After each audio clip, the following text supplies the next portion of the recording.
honey. Well, no, maybe those that rule don't apply to everything. You know, they might not even be thinking about it like that, but you know how good it is, and you don't want them to have none. Yeah, no.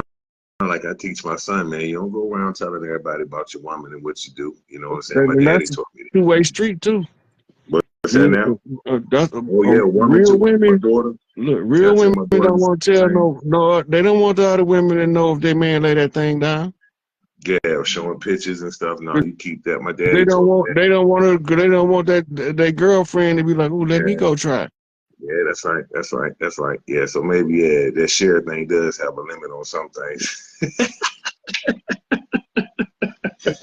Yeah. Look, it takes exceptional character to want to share what's good. They even go with money. People will lend you $20, but they won't give it to you. Fall out with you because you can't pay them back when they want you to. Normally, right. they're not going to even ask for it back until they realize that they didn't spend all what they had. Now they got to say, "Oh, so and so owed me $20. Let me call them." Why you ain't asking for it last week when y'all was standing there and you was showboating because you had got your little check and you wanted to buy everybody dinner and you seen him with that wad of money, but now both of y'all ain't got it. You mad because he ain't got it when you ain't got it. Look, my old dude told me don't put good money on top of bad money. What that mean? That mean that if you lend him motherfucking $20 and he come back and he ain't paid you, you can't give him no money till he pay you back. Right? If you go to the Bronx, tell the old man told the youngsters about the guy that kept running from him about his $20, he said, let him have it. Yeah. Because you just bought him out of your life for $20. You ain't got to deal with him anymore. Yeah, my dad pretty much gave it to me like that too. You know what I'm saying? But at the same time, Oprah gave me a jewel too. She say, if you can afford to lend it to him, you can afford to give it to him. If you can't afford to give it to him, you can't afford to lend it to him. Yeah, that's wise. Yeah, that's a jewel right there to carry and to live by. Yeah, run into a lot less headache. Like if somebody asks me to borrow some money, I say you can have it. If you give it back, it's a blessing. But if you don't, I'm not gonna stress it. Right. Either I got it to give you. If I don't got it to give you, I don't have it to lend you. And that's the number one reason why a lot of people fall out. That lending and borrowing money. Don't give somebody something you can't stand to lose. Period. If they ask you for $100 and you can afford to give them $100, give it to them. Don't lend it to them. You create bad relationships like that. Man, we got enough bad relationships as it is already.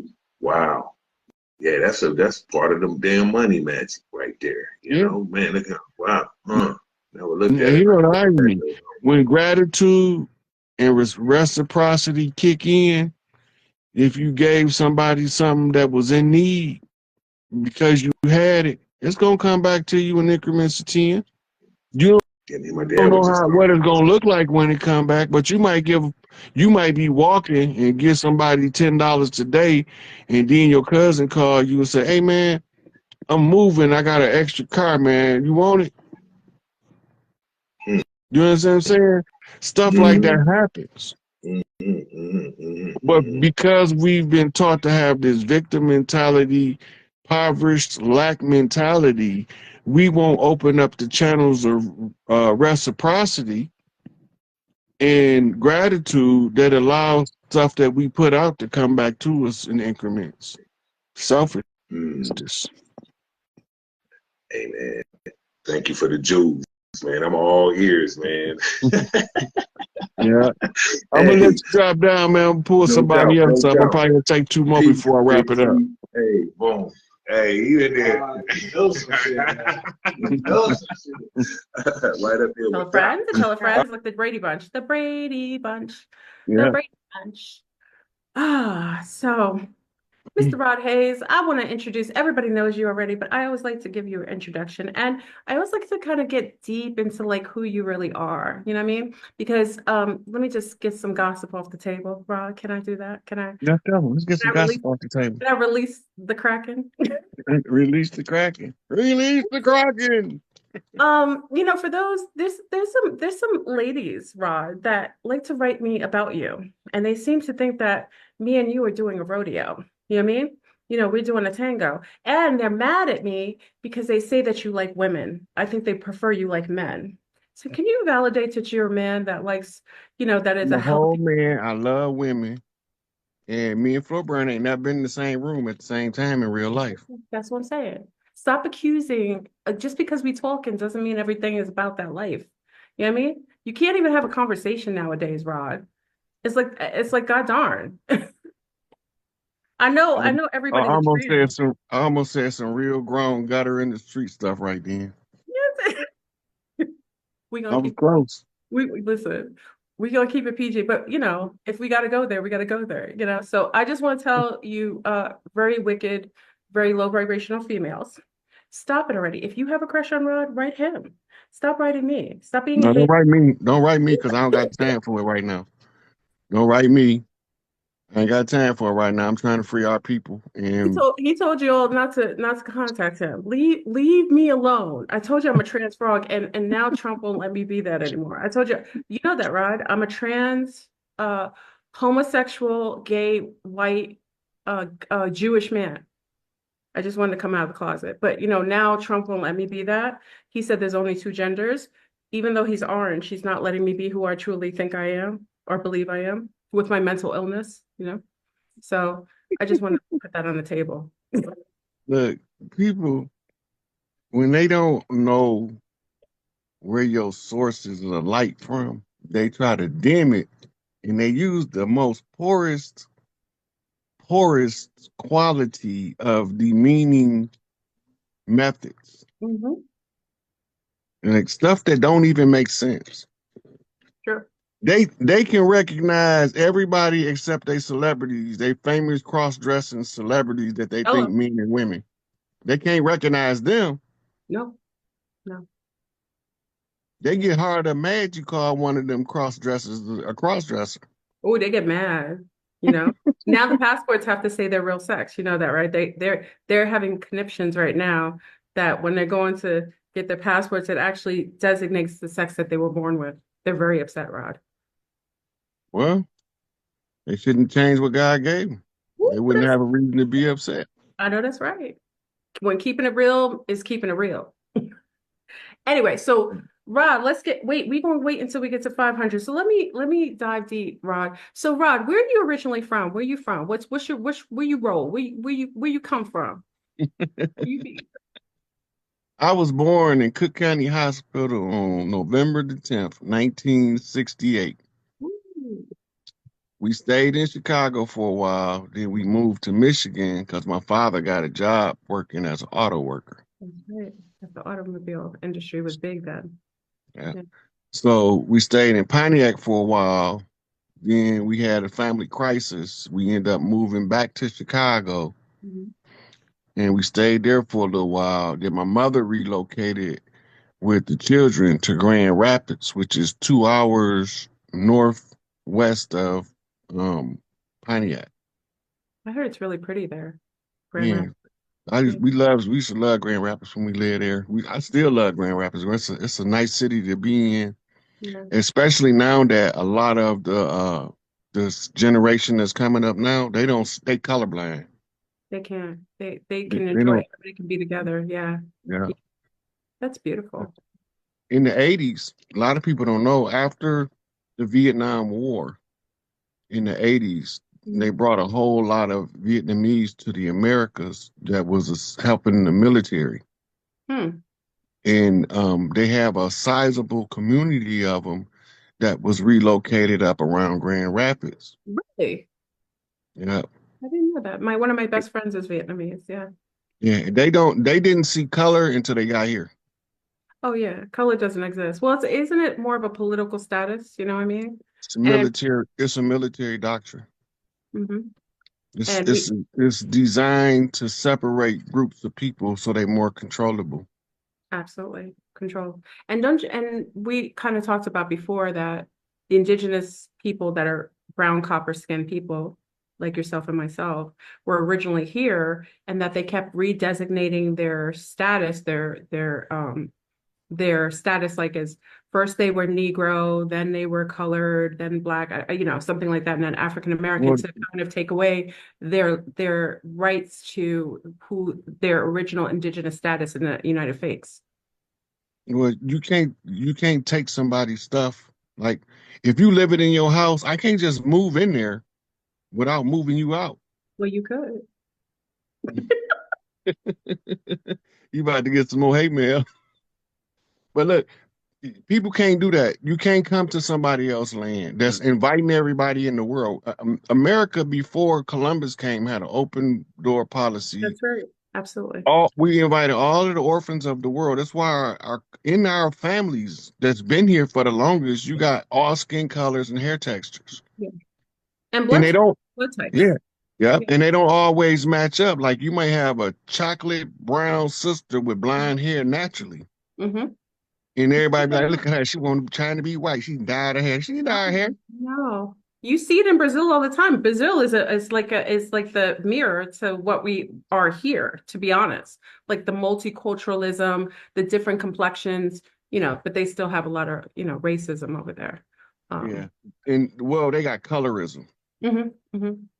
Colorism. The colorism was the tool used to force the people to amalgamate with the settlers that came.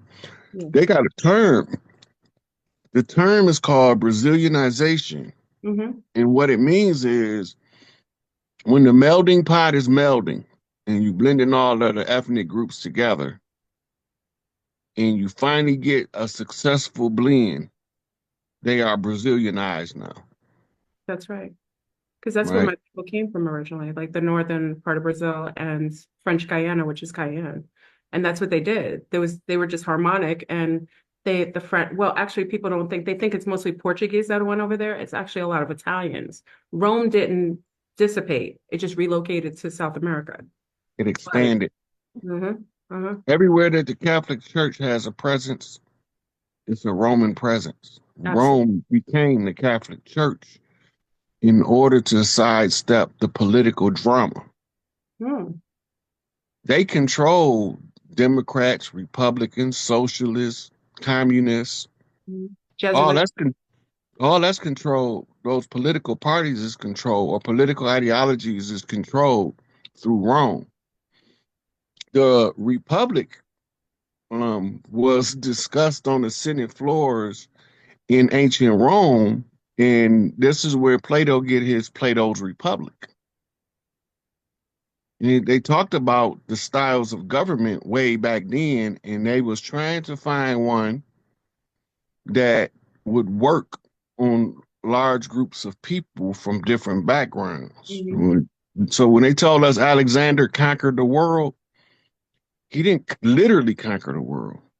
He found the scrolls of government in the Indus Valley in the mountains of Tibet, which tells them how to govern over mass groups of people from varying backgrounds and what to control in order to not have to micromanage individuals. Sure. And Right. So, they had a genetic understanding that some people were sensitive to sugar and alcohol as well. yeah. Mhm.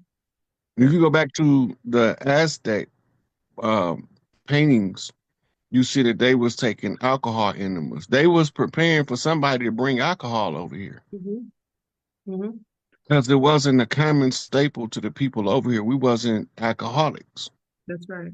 We And didn't need it. We didn't need something called escapism to cope with life. We just like live life, and that's yeah, how we cope.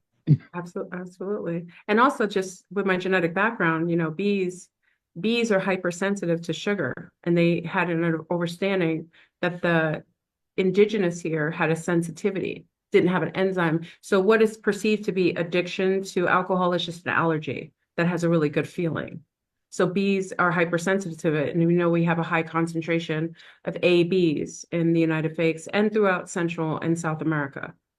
So, you know, having an understanding of someone's genetic makeup, like you said, being able to study and know how different groups react to certain kind of social ideology or type of control systems helps, because you can control them. If you can't control them from the outer perimeters, you can control them from the inner. The most functional. You ever see Drink Champs? What is it? Oh yeah, yeah, yeah. You know that's an ancient cultural phenomenon. When we went from, we used to use the peace pipe and the herb, but Yes. when the settlers came, we started using alcohol Mm. in negotiations so we can Yeah. find out what they really want. Yes. Yes. I've heard that. Yes. Yeah. So the Drink Champs was the retread of the powwow circle when we smoked the herb, because you can't sit there and smoke herb with somebody and then they sit there and tell you a bald faced lie without knowing they lying, That's right. right? But they say a drunk man speak what? The truth. A sober man, Never mind. Yes. Yes. right? So they say if you want the truth, listen to babies and drunk folks. That is so true. You'll always get the truth from the young and the old, right? And The you know what's young and the drunk. interesting too? I know we're not supposed to say it online, but I really don't. Yes. Nicotine is a nootropic. Hmm. Hmm. And they know this. This is why they start poisoning tobacco. That's right. With 50 million chemicals when you can, but it tends to have less, right? Isn't that true? It has less. It No? depends on who grow it. If it's growing through RJ Reynolds or any of those major tobacco companies, Yeah. they dust them with the uranium, plutonium, and all that BS. That's why But why did they ban the Cuban cigars? Is that why they banned them? Because they're more pure?